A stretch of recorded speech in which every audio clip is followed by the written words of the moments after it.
Hello बच्चों, स्वागत है आपका इस वीडियो सीरीज के अंदर। और अब तक के वीडियो में हमने देखा कि के मैप क्या होता है और के मैप का यूज करके टू वेरिएबल्स के फंक्शन को हम मिनिमाइज कैसे करते हैं। उन्हीं लेक्चर को हम आगे कंटिन्यू करेंगे इस लेक्चर में, बट यहाँ हमें थ्री वेरिएबल्स के फंक्शन को मिनिमाइज करना है यूजिंग के मैप। तो यहाँ देखिए, मैंने के मैप के हेल्प से इन 12 फंक्शन को मिनिमाइज करूंगा। और ये जो बच्चों मैंने 12 एक्सप्रेशन लिखा हुआ है, ये सब अलग अलग वैरायटी का है। अगर आप ये 12 क्वेश्चन 12 क्वेश्चन सॉल्व कर लेते हो, सीख लेते हो इनको सॉल्व करना, तो आपको के मैप के अंदर किसी भी प्रकार का कोई भी डाउट नहीं होगा। तो स्टार्ट करते हैं बच्चों एक एक प्रॉब्लम को अच्छे तरीके से। तो प्रॉब्लम 1 में गिवन है function A B C is equal to sigma M 1 3 4 5 7। तो थ्री वेरिएबल्स का फंक्शन है। तो सबसे पहले थ्री वेरिएबल्स के लिए हमने देखिए के मैप यहाँ पे ड्रॉ कर लिया। अब हमें जहाँ जहाँ ये डेजिग्नेशन आ रहे हैं वहाँ वहाँ हमें क्या भरने बच्चों, 1। तो चलिए आइए भरते हैं 1 को। तो 1 पे 1, 3 पे 1, 4 5 7 पे, 4 5 7 पे। इसके बाद आपको करना है वंस की ग्रुपिंग। और वंस की ग्रुपिंग बच्चों हमेशा हम एडजेसेंट के साथ ही करते हैं, पीरियोडिटी का ध्यान रख के। तो पीरियोडिटी ये बोलता है कि सबसे पहले बनाना है ऑक्टेट। तो यहाँ ऑक्टेट बन ही नहीं सकता, क्योंकि ऑक्टेट के लिए 8 वंस चाहिए, तो वो तो बन नहीं पाएगा। अब हम आते हैं क्वाड पे। तो क्या क्वाड बन सकता है? तो क्वाड बनाने के लिए 4 वंस होने चाहिए और सब एक दूसरे के एडजेसेंट में होने चाहिए। तो यहाँ देखिए बच्चों, यहाँ 4 वंस एक दूसरे के एडजेसेंट में है। ये देखिए, ये इसके एडजेसेंट है, ये इसके एडजेसेंट है, ये इसके एडजेसेंट है और ये इसके एडजेसेंट है। तो यहाँ हम क्वाड बना सकते हैं। तो यहाँ पे देखिए, इन चारों का हमने क्वाड बना दिया। ठीक है, तो इन चारों वंस की हमने ग्रुपिंग कर दी। अब इसका क्या करना है? तो इसका क्वाड बन नहीं सकता है, क्योंकि इसके साथ क्वाड बनाने के लिए 3 वंस को और आने पड़ेंगे एडजेसेंट में। तो कहीं ऐसा कुछ दिख नहीं रहा है। बचता है उसके बाद पेयर। तो जरा देखते हैं क्या पेयर बना सकते हैं। बिल्कुल बना सकते हैं, इस वन को यूज करके इस वन का हम पेयर बना सकते हैं। तो ये तो बच्चों हो गई मैपिंग की बात। अब हर मैप के लिए, हर ग्रुप के लिए हमें क्या लिखना है? टर्म को लिखना है। तो सब बच्चे बताएंगे कि इसके लिए क्या टर्म आएगा। तो मैंने बताया था कि टर्म हम ऐसे लिखते हैं कि ग्रुप के लिए कॉमन वेरिएबल्स, हर ग्रुप के लिए हमें कॉमन वेरिएबल्स ढूंढना होता है। तो सब बच्चे बताएंगे कि इस ग्रुप के लिए कॉमन वेरिएबल्स क्या है। तो सबसे पहले हम देखते हैं इस ग्रुप के लिए ए को। तो इस ग्रुप में जो भी वंस इन्वॉल्व है, उन वंस के लिए वेरिएबल ए कॉमन है। और बच्चों ऊपर के वेरिएबल्स को भी देखना है, मीन्स वीसी को भी देखना है। तो यहाँ पे देखो, अगर यहाँ पे हम इसको और इसको ध्यान से देखें तो इन दोनों में क्या कॉमन है बच्चों? बी बार कॉमन है। तो इधर से हुआ ए और बीसी से हुआ बच्चों बी बार। तो इसका आंसर होगा ए बी बार। बात समझ में आई? फिर से एक बार मैं बता रहा हूँ कि इस ग्रुप के लिए हमें ए बी सी तीनों वेरिएबल्स को देखना है, और तीनों वेरिएबल्स में जो कॉमन वेरिएबल्स हैं उनको हमें ढूंढना है। तो यहाँ पे हमने देखा कि ए कॉमन है, ए को देखा तो ए कॉमन मिल गया। और जब बी सी को देखा इस ग्रुप के लिए, तो बी सी में क्या कॉमन है बच्चों? बी बार कॉमन है। देखिए ना, तो इधर से हुआ ए और ऊपर से हुआ बी बार, तो ए बी बार। अगर हम बात करें इसकी, तो सब बच्चे बताएंगे इसके लिए क्या होगा। तो इसके लिए जरा ए को देखते हैं, इस ग्रुप के लिए ए को देखें तो ए में कुछ कॉमन नहीं है।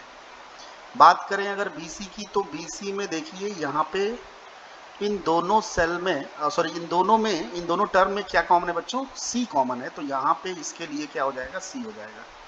तो जो फाइनल फंक्शन आएगा, मिनिमाइज फंक्शन, मीन्स इस क्वेश्चन का आंसर जो होगा वो होगा बच्चों सी प्लस ए बी बार। बात समझ में आई कि नहीं? तो आई होप आपको समझ में आ गया। ग्रुपिंग हम एडजेसेंट के साथ क्यों करते हैं, क्योंकि एडजेसेंट के साथ जब आप ग्रुपिंग करोगे और हर एक एडजेसेंट सेल एक दूसरे से 1 बिट के डिफरेंस पे है, तो 1 बिट के डिफरेंस में हमें फ़ायदा क्या होता है। जैसे अगर मैं बात करूं, ये मैं ऑलरेडी आपको बता चुका हूं, बट यहाँ पे फिर से डिस्कस कर लेता हूं। अगर हम बात करें बी बार सी और बी सी की, तो इन दोनों में कितने बिट का फ़र्क है, 1 बिट का फ़र्क है, क्योंकि हमने ऐसे ही के मैप को ड्रॉ किया हुआ है। तो बच्चों यहाँ पे देखो क्या कॉमन है, सी, दोनों में क्या कॉमन है, सी, तो बी बार प्लस बी, यहाँ बी बच्चों डिसअपियर हो जाएगा, वेरिएबल बी डिसअपियर हो जाएगा, आंसर आ जाएगा सी। तो एडजेसेंट के साथ ग्रुपिंग करने का यही उद्देश्य है कि हमें वेरिएबल्स को क्या करने हैं, डिसअपियर करने हैं। जैसे जैसे फंक्शन में वेरिएबल्स डिसअपियर होता जाएगा, वैसे वैसे ही फंक्शन और मिनिमाइज होता जाएगा। बात समझ में आई।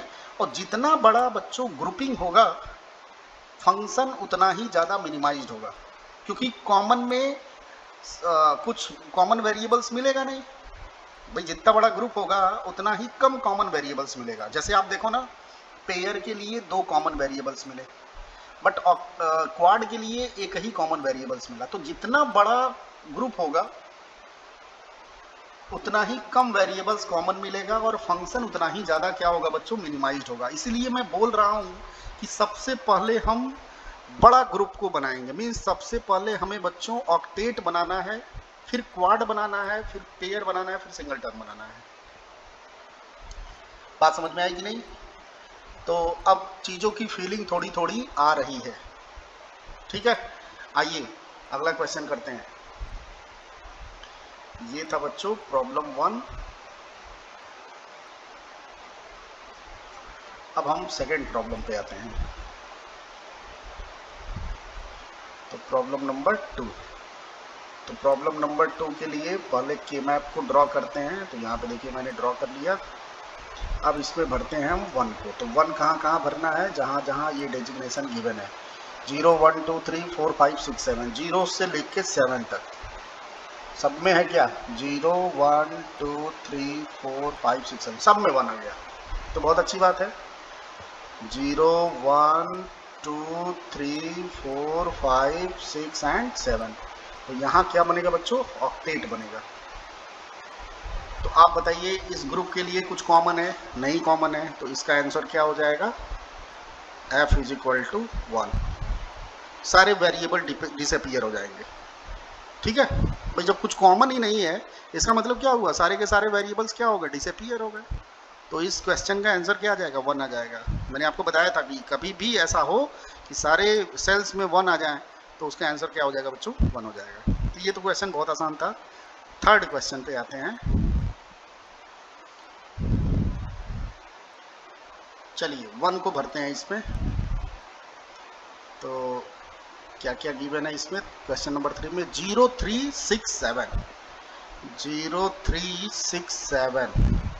तो ये हो गया 0 3 6 एंड 7, ठीक है। तो चलिए करते हैं ग्रुपिंग। कैसे करोगे आप ग्रुपिंग, ध्यान से देखो। इस 1 के साथ क्या बना सकते हो, पेयर। तो लीजिए हमने बना दिया बच्चों पेयर। इस 1 का क्या करोगे आप, इस 1 का यहाँ पे देखिए, इस 1 के लिए ये 1 क्या है, एडजेसेंट है। तो क्या हम इसके साथ इसका पेयर बना सकते हैं, तो बिल्कुल बना सकते हैं। ये देखिए हमने पेयर बना लिया। आखिरी में ये 1 बचता है, इसका क्या करना है, इस 1 के एडजेसेंट में कोई भी सेल मौजूद नहीं है। मैंने इस 1 को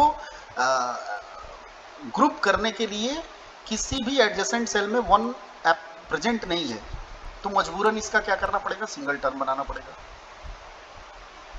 ठीक है। तो ये तो हो गई बच्चों ग्रुपिंग की बात। अब हर ग्रुप के लिए हमें टर्म्स को लिखना है। तो इसके लिए क्या टर्म होगा बताइए, इधर से होगा ए बार, ऊपर से होगा बी बार सी बार। भाई सिंगल टर्म है तो इसमें कुछ देखना ही नहीं है, ए बार, इधर हो जाएगा बी बार सी बार। इस वाले ग्रुप के लिए बताइए क्या होगा। ए में कुछ नहीं है कॉमन, बट बीसी में पूरा बीसी कॉमन है। इस ग्रुप की बात की जाए तो इधर से आता है ए, आप देखो ना इधर से ए कॉमन होता है और इधर से कॉमन होता है बी। तो इस वाले ग्रुप के लिए हो जाएगा बच्चों ए बी। इसका फाइनल आंसर आएगा F is equal to A bar B bar C plus B C plus A B. बात समझ में आई? तो आई होप बच्चों ये तीनों प्रॉब्लम आपको समझ में आ गया। अगली प्रॉब्लम पे आते हैं, प्रॉब्लम नंबर 4। तो चूंकि 3 वेरिएबल्स का ही क्वेश्चन हमने लिया है तो के मैप वाले फटाफट ड्रॉ करते हैं।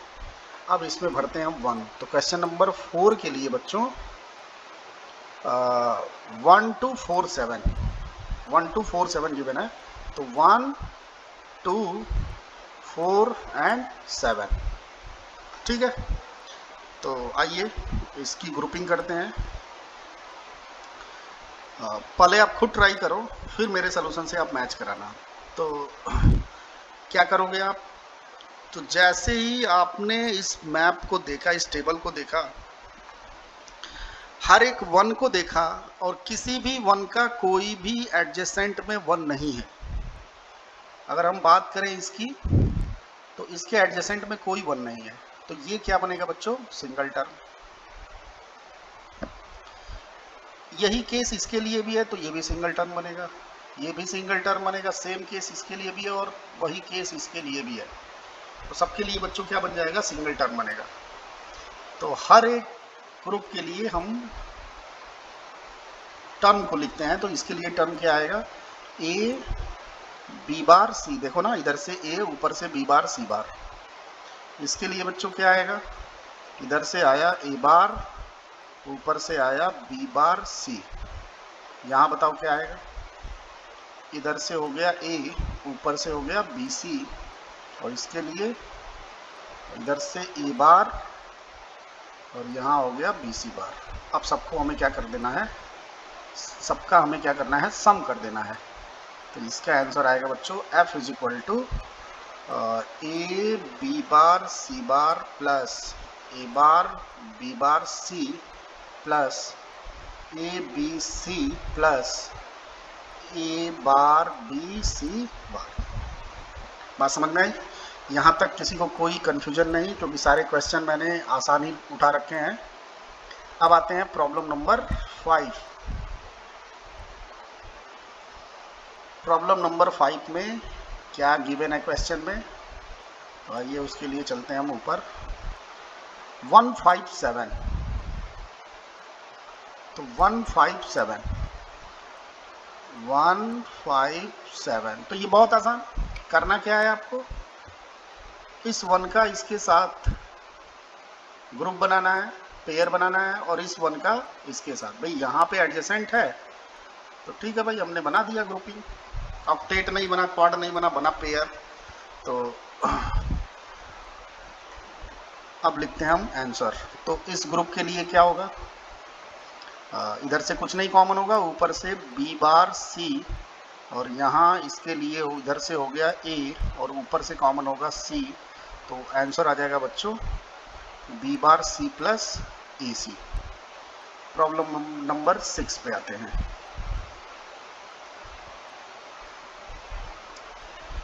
तो सबसे पहले हमें 1 को फिल करना है। तो प्रॉब्लम नंबर 6 में 1367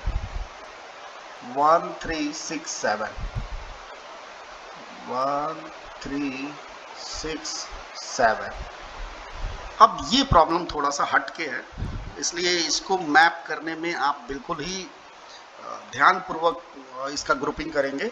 तो चलिए आइए करते हैं। तो आप बताओ, पहले आप पॉज करके खुद ट्राई करना, फिर सॉल्यूशन मैच कराना मेरे से। तो करना क्या है बच्चों, इस 1 का इस 1 के साथ ग्रुपिंग करना है, फिर इस 1 का इस 1 के साथ ग्रुपिंग करना है, और फिर ये वाला आखिरी में 1 बचता है तो इसका इसके साथ ग्रुपिंग करना है। बात समझ में आई? तो आई होप कि आपको सारे ग्रुपिंग समझ में आए। अब यहाँ पे एक मिस्टेक्स है, उस मिस्टेक्स पे ज़रा हम चर्चा करते हैं। तो सबसे पहले तो आप इन सब के लिए टर्म्स को लिख लो। तो यहाँ पे आएगा बच्चों ए बार, देखो ना इधर ए बार ऊपर से हो गया सी, इस ग्रीन वाले के लिए हो गया इधर से कुछ नहीं, ऊपर से बी सी, और यहाँ पे ए, ऊपर से बी, ए बी। तो ये फंक्शन आ गया A bar C plus B C plus A B. इस टाइप का फंक्शन आप बुलियन अलजेब्रा में देख चुके हो, कैसे हम इस तरह के फंक्शन को मिनिमाइज करते थे। आपको याद होगा कॉन्सेसस थ्योरम। कॉन्सेसस थ्योरम मैंने बताया था कि अगर कोई सी फंक्शन में तीन कंडीशंस, जो कि मैंने आपको बताया था कि 3 वेरिएबल्स आर प्रेजेंट, तीनों कंडीशन के बारे में, 3 वेरिएबल प्रेजेंट होने चाहिए फंक्शन में, किसी हर एक वेरिएबल का दो बार यूज होना चाहिए और किसी एक वेरिएबल का कॉम्प्लीमेंट होना चाहिए। तो ये तीनों कंडीशन यहाँ पे सेटिस्फाई हो रहे हैं। तो आपको ऐसा अगर केस मिले तो आप उसमें रिडंडेंट टर्म ढूंढ सकते हो। और रिडंडेंट टर्म बच्चों क्या होगा कि जिस वेरिएबल का कॉम्प्लीमेंट है उस वेरिएबल में वो वेरिएबल जिस टर्म में प्रेजेंट नहीं है वो क्या हो जाएगा, रिडंडेंट टर्म हो जाएगा। Means B C is the redundant term for this question. तो यहाँ बच्चों फाइनल जो एक्सप्रेशन आएगा वो आएगा A bar C plus A B. हमें बी सी को रिमूव करना है because this is a redundant term. तो सर के मैप में क्यों गलत आंसर आ रहा है? तो आपने गलत कर रखा है।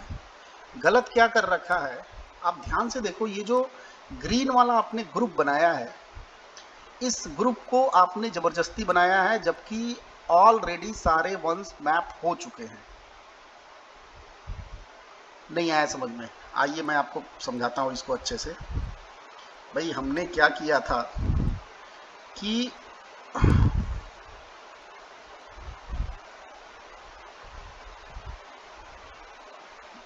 यहाँ 1 था, यहाँ 1 था, यहाँ 1 था और यहाँ 1 था। भाई आपने क्या किया कि इसका इसके साथ मैपिंग किया और इसका आपने इसके साथ भी मैपिंग कर दिया और इसके साथ भी मैपिंग कर दिया। भाई एक 1 का मैपिंग एक ही बार करेंगे, किसी 1 का ग्रुपिंग हमेशा एक बार ही करना है। तो आप देखियो इन दोनों का एक साथ कर लो, इन दोनों का एक साथ कर लो। आपने ये जो ग्रीन कलर वाला मैप किया था वो गलत था, ये गड़बड़ था। आप देखो ना खुद, अगर अब मैं इसको हटा दूं तो देखो सारे वंस क्या हो चुके हैं, ग्रुप हो चुके हैं। आपने ये वाला जो ग्रुपिंग है ये जबरदस्ती कर रखा है। बात समझ में आई? तो इस टाइप के क्वेश्चन को करने का तो एक तरीका ये है कि हम शुरू से ही ग्रुपिंग को ऐसे करें कि किसी 1 का हमें जबरदस्ती ग्रुपिंग ना करना पड़े, मीन्स दोबारा ग्रुपिंग ना करना पड़े।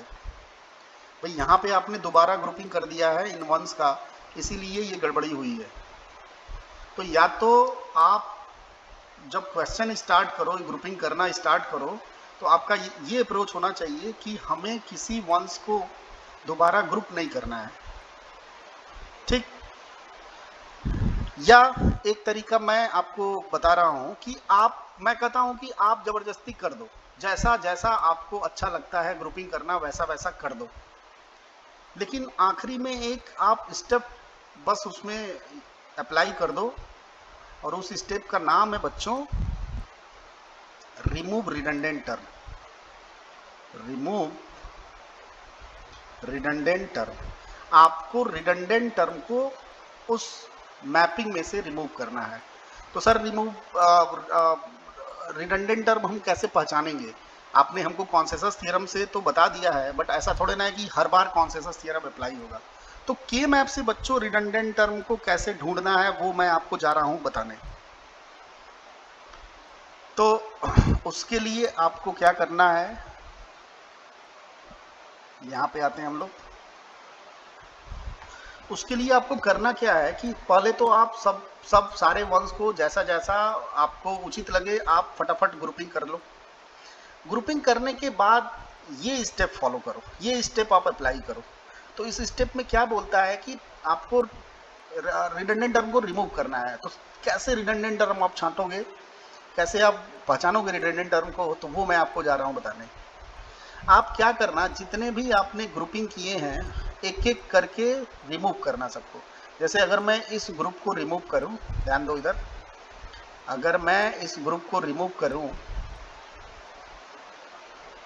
तो इस ग्रुप को रिमूव करने के बाद एक नुकसान हमें हुआ, और वो नुकसान ये हुआ कि इस वन का ग्रुपिंग तो मेंटेन रहा, लेकिन इस वन का ग्रुपिंग गायब हो गया, मतलब ये वन छूट गया। तो अगर ऐसा होता है तो हमें उस ग्रुप को हटाना नहीं है, तो हम इस ग्रुप को नहीं रिमूव करेंगे। अब बारी है इस वाले ग्रुप की, तो इसको जरा रिमूव करते हैं। तो जब आप इसको बच्चों रिमूव करोगे, यहाँ पे देखो, इसको आप जब रिमूव करोगे, यहाँ देखिए आपने रिमूव किया, तो क्या रिमूव करने से कोई घाटा हुआ, कोई नुकसान हुआ? बिल्कुल नुकसान हुआ। ये बेचारा वन छूट गया। ये तो ठीक है ग्रुप्ड है, लेकिन इसकी ग्रुपिंग छूट गई। तो यहाँ हमें नुकसान हो रहा है, इसलिए हमें इस ग्रुप को भी नहीं हटाना है। आखिरी में बचता है ये वाला ग्रुप, तो जरा इसको हटा के देखते हैं। तो इसको मैंने रिमूव किया। तो जब हमने इसको रिमूव किया, ये जो ग्रीन कलर वाला ग्रुप है,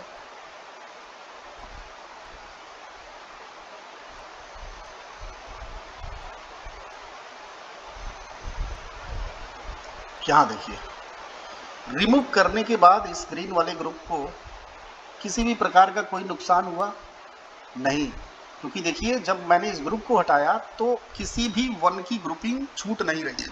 सारे ग्रुप मैप्ड है, सॉरी सारे वंस जो है वो मैप्ड है, सारे वंस की ग्रुपिंग है। बात समझ में आई? तो अगर ऐसा होता है कि कोई नुकसान नहीं हुआ किसी ग्रुप को हटाने के बाद, तो उस ग्रुप को हम हटा सकते हैं, और वही ग्रुप बच्चों क्या होगा, उसी ग्रुप के करस्पॉन्डिंग जो टर्म होगा वो उस लॉजिकल एक्सप्रेशन के लिए रिडंडेंट टर्म बनेगा। तो ये देखिए, इस ग्रुप को आपने हटाया, और इस ग्रुप के लिए जो टर्म था वो क्या था? BC था। भाई BC ही इसके लिए टर्म था ना, तो ये टर्म बच्चों क्या हो जाएगा, उस लॉजिकल एक्सप्रेशन के लिए रिडंडेंट टर्म हो जाएगा। ठीक है? तो आप या तो शुरू से ऐसे ग्रुपिंग कीजिए कि दोबारा ग्रुपिंग ना करना पड़े, या अगर कर भी दिया है तो एक एक ग्रुप को रिमूव कर करके आप चेक कर लो, आपको पता चल जाएगा कि रिडंडेंट टर्म उसमें क्या है। ठीक है?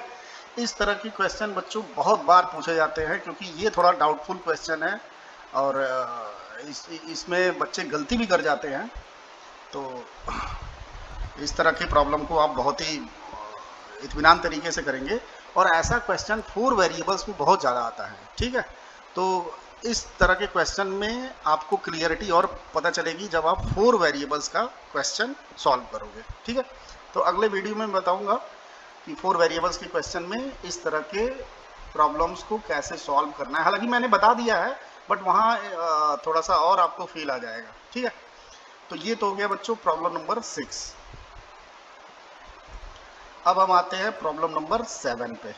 तो एक काम करते हैं, प्रॉब्लम नंबर 7 को कॉपी कर लेते हैं,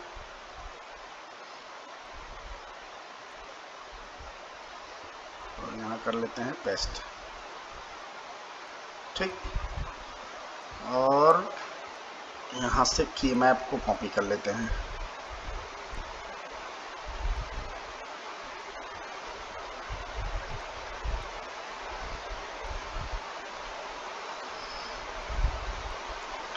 ये हमारा प्रॉब्लम नंबर 7 है, प्रॉब्लम नंबर 7।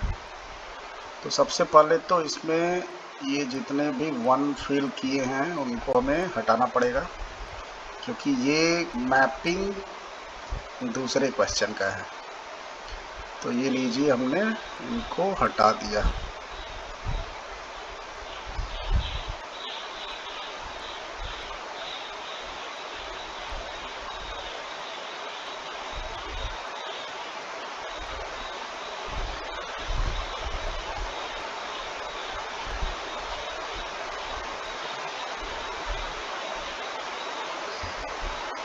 ठीक है भाई, समझ में आ रहा है कि नहीं आपको? एक बार में नहीं अगर समझ में आए तो आप वीडियो को रिवर्स करके दोबारा चीज़ों को समझ सकते हो। ठीक है, घबराना नहीं है, क्योंकि जितना आप प्रैक्टिस करोगे के मैप उतना ही अच्छे से आपको आएगा। और एक दिन ऐसा आएगा कि के मैप से बुलियन फंक्शन को मिनिमाइज करना आपके लिए चुटकियों का खेल हो जाएगा। ठीक है, तो यहाँ देखिए मैंने ये के मैप ड्रॉ कर लिया, और एक काम करते हैं, इसको कॉपी कर लेते हैं ताकि नेक्स्ट क्वेश्चन में इसकी ज़रूरत पड़ेगी। अब आइए इस क्वेश्चन के लिए हम 1 को फिल करते हैं। तो 1 कहाँ कहाँ आएगा? 0 पे, 1 पे, 3 पे एंड 7 पे। ठीक है, तो चलिए करते हैं इसकी ग्रुपिंग। ग्रुपिंग क्या करोगे आप? इस 1 का एडजेसेंट ये, अब इस 1 का एडजेसेंट ये, और इस 1 का एडजेसेंट ये। ठीक, तो इसको फिर से करते हैं। इस 1 का एडजेसेंट ये और इस 1 का एडजेसेंट ये, मीन्स ये वाला जो अप्रोच है आपका अभी जो मैंने तुरंत किया, वो अप्रोच ऐसा है कि हम शुरू से ही ये ध्यान रखते हुए मैपिंग कर रहे हैं कि हमें दोबारा किसी 1 को मैप न करना पड़े। तो हमने इस बात का ध्यान रखते हुए मैपिंग किया, ग्रुपिंग किया कि किसी 1 का 2 बार ग्रुपिंग न करना पड़े। तो देखिए यहाँ पे ये कर लिया। बट अगर मान लो किसी स्टूडेंट ने गलती कर ही दिया, इसको इसके साथ और इसको इसके साथ मैप कर दिया, तो वो आखिरी में कौन सा स्टेप फॉलो करेगा?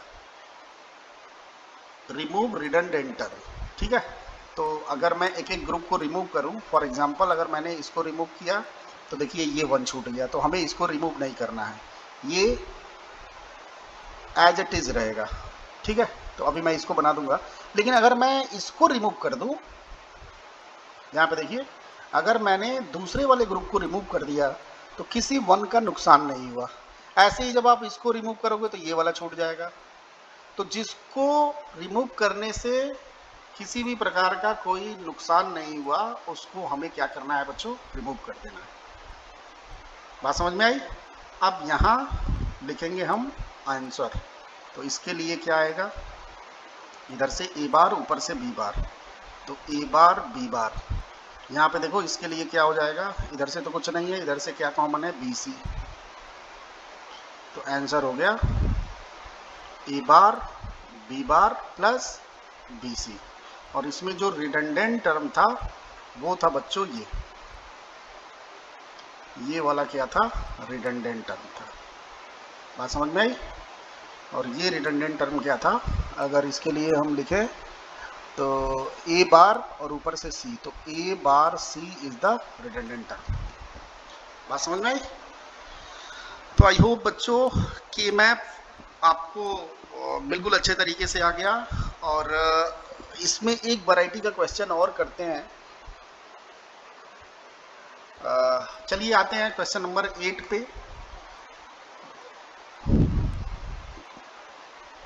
तो क्वेश्चन नंबर 8 के लिए सबसे पहले हम ड्रॉ कर लेते हैं की मैप को। ये लीजिए, हमने की मैप बना लिया। और फिर हमें इस क्वेश्चन को यहाँ पे लिखना है। तो क्वेश्चन नंबर 8 है बच्चों ये, इसको कॉपी किया और यहाँ हमने लिख दिया इसको।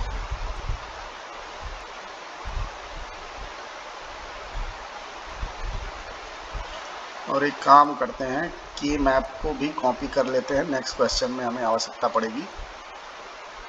चलिए अब इस क्वेश्चन को हम कंटिन्यू करते हैं। तो आप मुझे बताओ कहाँ कहाँ 1 को भरोगे? 0 पे, 1 पे, 2 पे, 6 पे एंड 7 पे। ठीक है, तो अब क्या करना है आपको? ग्रुपिंग करना है, तो आइए ग्रुपिंग करते हैं। तो इसका इसके साथ ग्रुपिंग, इसका इस 1 का इसके साथ ग्रुपिंग। इस 1 का क्या करोगे आप? तो बच्चों इस 1 का ग्रुपिंग आपको इसके साथ भी कर सकते हो और इसके साथ भी कर सकते हो। पहले मैं इसके साथ करके आपको चेक करता हूँ। यहाँ देखिए, सब स्टूडेंट ने इस 1 का ग्रुपिंग इसके साथ किया, ठीक। तो यहाँ तक किसी को कोई डाउट नहीं। तो यहाँ बच्चों क्या होगा कि अब लिखते हैं हम आंसर। यहाँ पे क्या होगा, ए बार ऊपर से कॉमन हो गया बी बार, इसके लिए ए ऊपर से हो गया बी, और इस वाले के लिए बी सी बार। तो आंसर आ गया A bar B bar plus A B plus B C bar. बात समझ में आई? तो इस क्वेश्चन में कोई किसी को डाउट नहीं होना चाहिए, बट यहाँ इस क्वेश्चन को एक और तरीके से किया जा सकता है। यहाँ पे देखो बच्चों, इस क्वेश्चन को मैं एक और तरीके से कर रहा हूँ। ये हो गया 1, ये 1, ये 1, ये 1, ये 1। इसकी ग्रुपिंग मैंने इसके साथ कर दी, यहाँ ग्रुपिंग कर दिया हमने।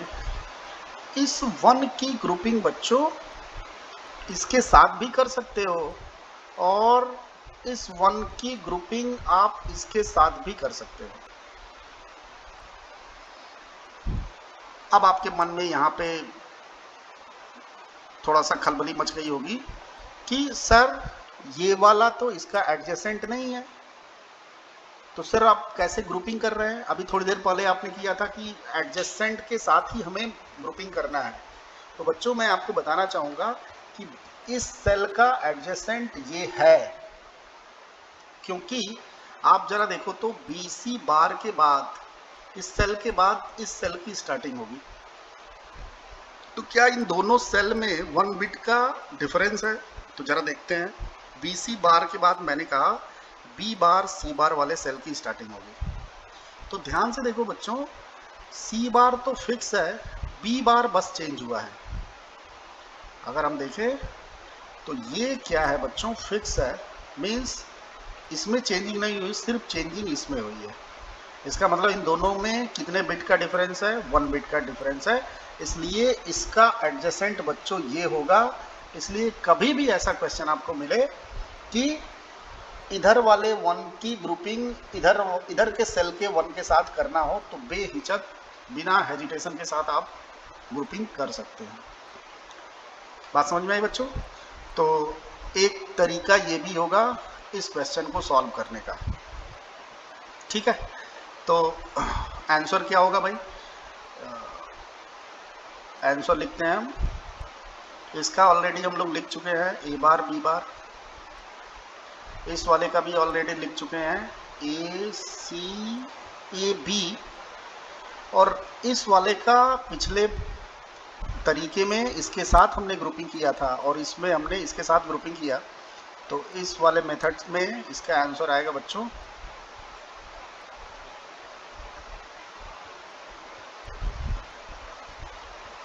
इधर से हो गया ए बार और ऊपर से हो गया सी बार कॉमन, तो ए बार सी बार। तो आपने देखा एक टर्म का फर्क हो गया। अब आपके मन में खलबली मच रही है कि सर कौन सा आंसर सही है, ये वाला कि ये वाला? तो मेरे बच्चों मैं आपको बताना चाहूँगा कि ये वाला भी सही है और ये वाला भी सही है। तो इस क्वेश्चन से हमें ये कंक्लूजन मिला कि के map does not give unique solution।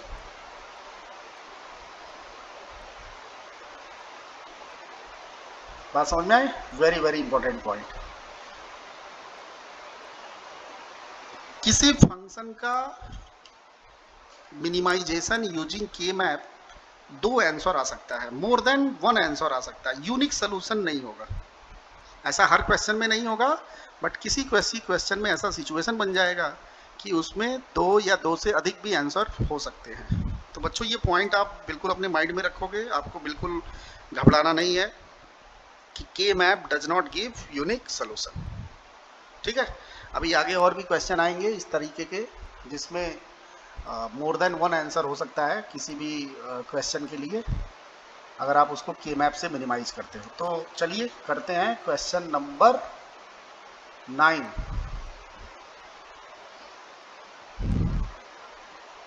तो सबसे पहले तो हम बना लेते हैं की मैप को,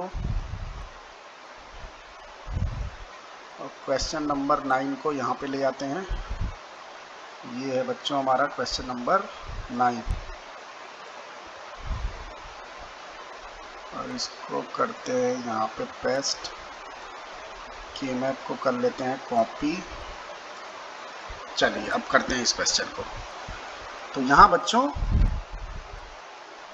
1 भरते हैं तो 0 पे, 1 पे, 6 पे, 6 कहाँ है भाई, यहाँ पे है, और 7 पे। तो ये तो बहुत आसान है, आप क्या करोगे, इसका इसके साथ मैपिंग कर देना और इसका इसके साथ मैपिंग कर देना। तो मेरे ख्याल से कोई डाउट नहीं होना चाहिए आपको इसमें। और चलिए इसको यहीं पे छोड़ते हैं इस क्वेश्चन को। अब हम सीधे आते हैं क्वेश्चन नंबर 10 पे। ठीक है, तो सबसे पहले हमें ड्रॉ करना है की मैप, और क्वेश्चन को यहाँ लाते हैं क्वेश्चन नंबर 10।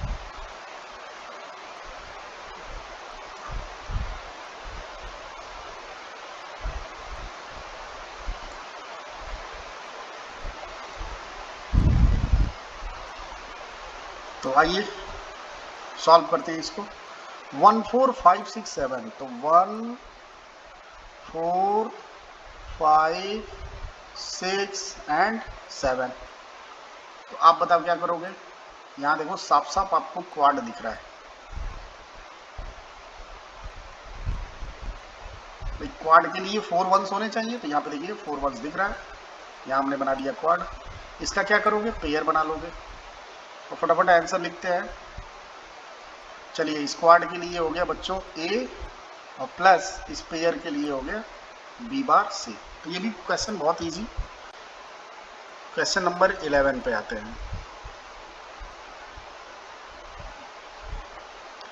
के मैप हमने कॉपी नहीं किया था, तो चलिए हमको फिर से बनाना ही पड़ेगा। लेकिन सबसे पहले क्वेश्चन नंबर 11 और 12 दोनों को एक साथ ले आते हैं।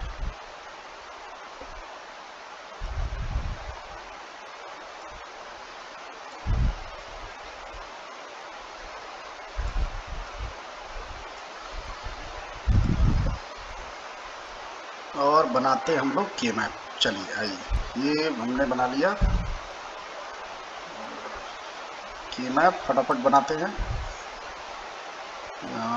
यहाँ पे ऐसे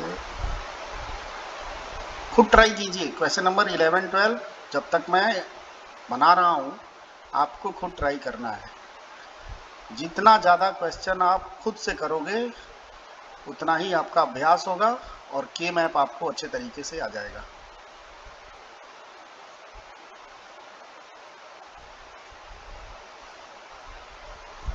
फोर 5 7 एंड 6। आइए करते हैं कंटिन्यू इस क्वेश्चन को। तो 1 2 5 6 7, तो यहाँ हो गया 1 2 5 6 7। अब करते हैं इसकी मैपिंग। तो बच्चों मैपिंग करने के लिए आपको इस 1 का इसके साथ मैप करना है, क्योंकि इसका एडजेसेंट यही बनेगा। फिर इस 1 का इसके साथ मैप करना है। अब इसका क्या करोगे भाई, इसका क्या करना है, तो इसका आप इसके साथ भी मैपिंग कर सकते हो और इसके साथ भी मैपिंग कर सकते हो। बात समझ में आई। तो चलिए, यानी कि इस क्वेश्चन के दो आंसर आएंगे। तो अगर मैं इस 1 का इसके साथ मैपिंग करता हूँ, इस 1 का इसके साथ मैपिंग करता हूँ, तो हमारा आंसर क्या आएगा बच्चों। चलिए आइए लिखते हैं इसके लिए होगा बी बार सी, इसके लिए होगा बी सी बार, और इस वाले के लिए होगा बच्चों ए और ऊपर से सी, तो ए सी। या जब आप इसकी मैपिंग इसके साथ करोगे तो बी बार सी तो रहेगा ही, बी सी बार भी रहेगा। इसकी मैपिंग इसके साथ करोगे तो इसके लिए क्या आंसर होगा, इधर से होगा ए और ऊपर से होगा बी, तो इसके लिए हो जाएगा ए बी। तो इस क्वेश्चन से भी आपको लग गया कि map does not give unique solution. ठीक है, अब आखिरी क्वेश्चन करते हैं, क्वेश्चन नंबर 12। तो के मैप कॉपी नहीं किया था हमने, फिर से ड्रॉ करना ही पड़ेगा, तो कर ही लेते हैं।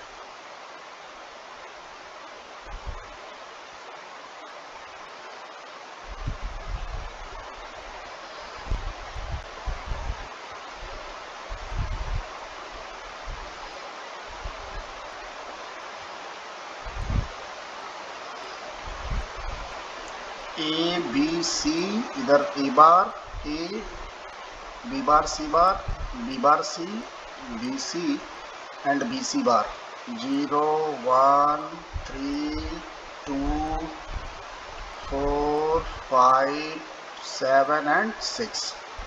क्वेश्चन नंबर 12 के लिए यहाँ 1, यहाँ 1, 4 पे 1, 5 पे, 6 पे और 7 पे। ठीक है, तो चलिए करते हैं। तो यहाँ पर देखिए ये भी क्वेश्चन बहुत ही आसान है। यहाँ बन गया बच्चों, एक काम करते हैं, पहले के मैप को मैं कॉपी कर लेता हूँ ताकि आगे हम लोग को बनाना ना पड़े दोबारा इसको। चलिए, तो 0 पे नहीं है, 1 पे है, 1 2 4 5 6 एंड 7। अब करते हैं मैपिंग।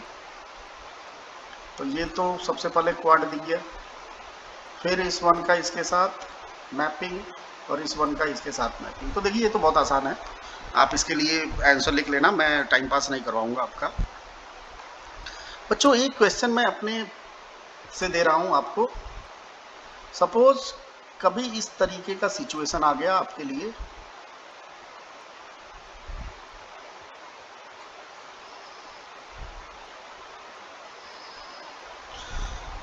मैं ऑलरेडी आपको 1 भर के दे रहा हूं।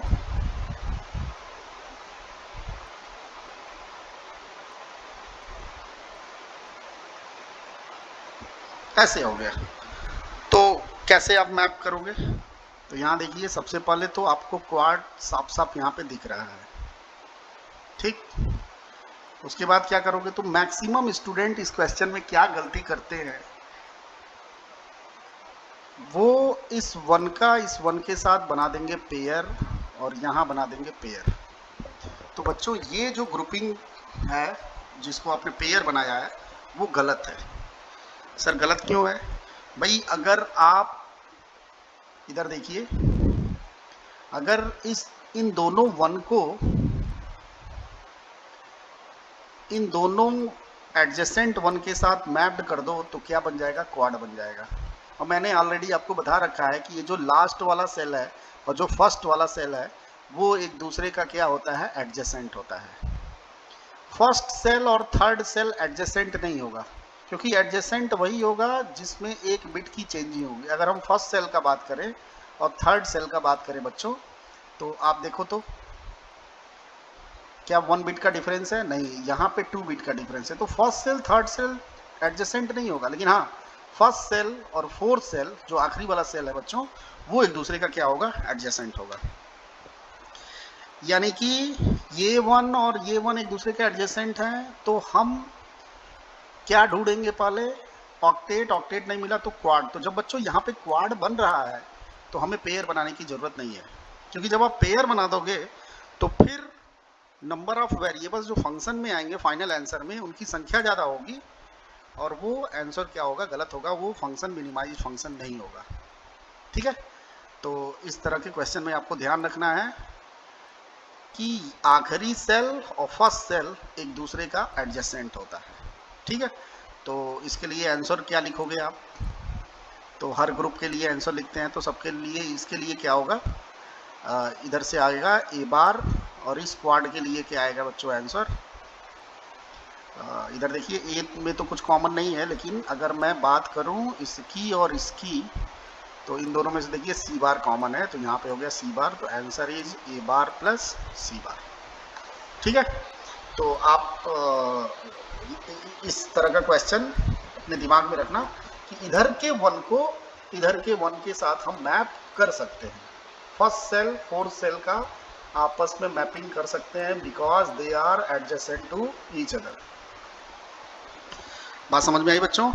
तो आई होप आपको के मैप में जो कुछ भी डाउट्स था वो क्लियर हो गया, और के मैप में बहुत सारे मिसकॉन्सेप्ट्स स्टूडेंट्स के दिमाग में होते हैं, वो यहाँ पे सॉर्ट आउट हो गए। जैसे कि के मैप के लिए 2 आंसर आ सकता है, और मैपिंग अगर आपने गलती कर दी, पीरियोडिटी का ध्यान नहीं रखा, तो क्या गलतियाँ हो सकती हैं, ये सारी बातें हम लोगों ने डिस्कस कर ली।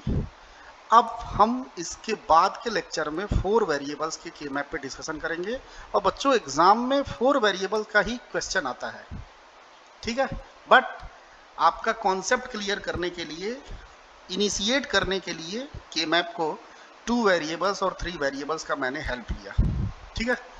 तो जितने भी क्वेश्चन 12 और एक मैंने अपने मन से दिया 13 क्वेश्चन आपको खुद रफ पे लिख के प्रैक्टिस करना है बिना देखे हुए, और फिर सारे क्वेश्चन का आप आंसर मैच कराना, और ऐसे 1-2 बार आप प्रैक्टिस कर लोगे तो 4 वेरिएबल्स का, इसके बाद हम लोग हमारे कोर्स में 5 वेरिएबल्स और 6 वेरिएबल्स का भी के मैप है, तो उसको करने में आपको कोई दिक्कत नहीं होगी, और पीओएस फॉर्म में भी, डोंट केयर फॉर्म में भी आपको कोई दिक्कत नहीं होगी।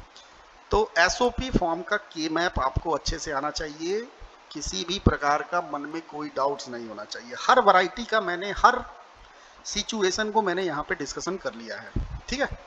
तो इसको आप अच्छे से पढ़िएगा, प्रैक्टिस भी कीजिएगा। तो इसके लिए आज के लिए बच्चों बस इतना ही। धन्यवाद आपका, थैंक यू वेरी मच। जय हिंद, जय भारत।